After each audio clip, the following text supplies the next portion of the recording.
முத்தான பனித்துளி சீர் கொடுத்து முல்லை சிரிக்கின்றதோ.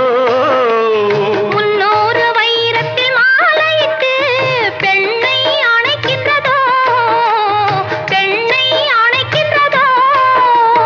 முத்தான பனித்துளி சீர் கொடுத்து முல்லை சிரிக்கின்றதோ. முன்னூறு வைரத்தில் மாலையிட்டு பெண்ணை அணைக்கின்றதோ. கள்ளச் சென்றல் பிள்ளை தமிழை அள்ளி தந்ததோ. கள்ளச் சென்றல் பிள்ளை தமிழை அள்ளி தந்ததோ.